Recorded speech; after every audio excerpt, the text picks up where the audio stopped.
السلام علیکم میرے پیارے دوستوں، امید کرتا ہوں کہ آپ سب خیریت سے ہوں گے انشاءاللہ تعالی۔ آج میں سورہ بقرہ سورہ نمبر 2 اور آیت نمبر 20 اس کا اردو ترجمہ اور تفسیر سنانے لگا ہوں۔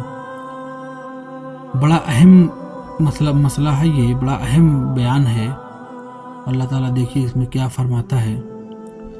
بسم اللہ الرحمن الرحیم۔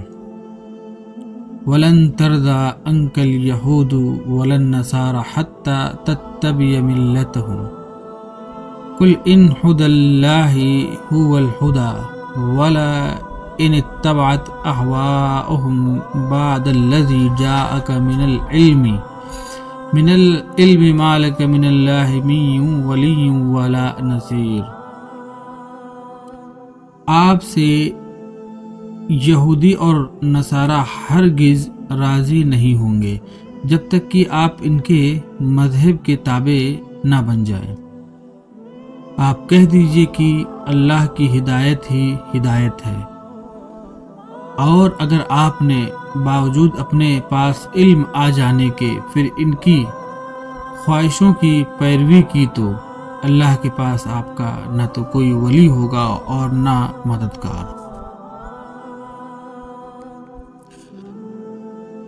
تو دوستوں، یہ قرآن کے آیت کا ترجمہ تھا اور تفسیر ہے، اس میں بڑی وضاحت کے ساتھ بتائی گئی ہے۔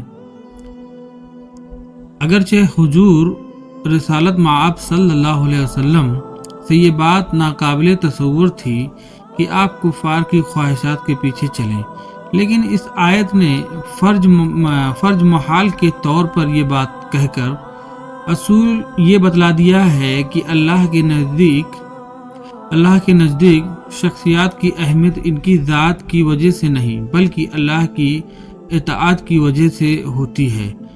حضرت صلی اللہ علیہ وسلم ساری مخلوقات میں سب سے افضل اسی بنا پر ہیں کہ اللہ کے سب سے زیادہ فرما بردار ہیں۔ تو دوستوں، اس تفسیر کو آپ نے سنا، بڑا اہم مسئلہ ہے۔ یعنی یہاں یہ نہ سوچیں آپ کہ نبی کرم صلی اللہ علیہ وسلم کو اللہ تعالیٰ اس طرح بتا رہا ہے یا اس طرح حکم دے رہا ہے۔ یہ ایک یعنی مثال کے طور پر ہوتا ہے، فرض کر لیجئے کہ یہ بات تو یعنی یہ آگاہ کرنا ہے۔ اور آپ کو جیسا آج کل کے حالات چل رہے ہیں فلسطین اور اسرائیل کے، تو یہ دیکھیے کہ جو قوم نبیوں سے قابو نہ سکی، یعنی نبیوں سے راضی نہ ہو سکی اور راہ راست پر نہ آ سکی، بگڑی رہی، اور جس کا دعویٰ اللہ تعالیٰ خود قرآن میں کہہ رہا ہے کہ ہرگز آپ سے راضی نہیں ہوں گے، تو اللہ تعالیٰ کھلے طور پہ قرآن کے اندر کہہ رہا ہے کہ یہ یعنی کہ نبی سے راضی نہیں ہوئے تو مسلمانوں سے راضی کس طرح ہوں گے؟ اور یہ راضی بھی جب ہی ہوں گے جب ان کے آپ تابع بن جائیں گے، یعنی ان کے مذہب کو آپ قبول کر لیں گے اور ان کے مذہب پہ چلیں گے، تب یہ آپ سے راضی ہوں گے، تب یہ آپ سے دوستی کریں گے، تب یہ آپ کی بات مانیں گے۔ تو ظاہر سی بات ہے، اسلام حق ہے اور اسلام حق ہے اور سچا دین ہے، ہم پر اللہ تعالیٰ نے واضح کر دیا ہے۔ تو کوئی بھی مسلمان جسے اللہ تعالیٰ نے ہدایت دی ہے وہ ان کی باتوں میں کیوں آئے گا اور ان کے مذہب کو کیوں قبول کرے گا؟ ان سے ہمیں دوستی لگانے کی ضرورت نہیں، اور یہ ہم سے راضی ہو یا نہ ہو ایک الگ مسئلہ ہے۔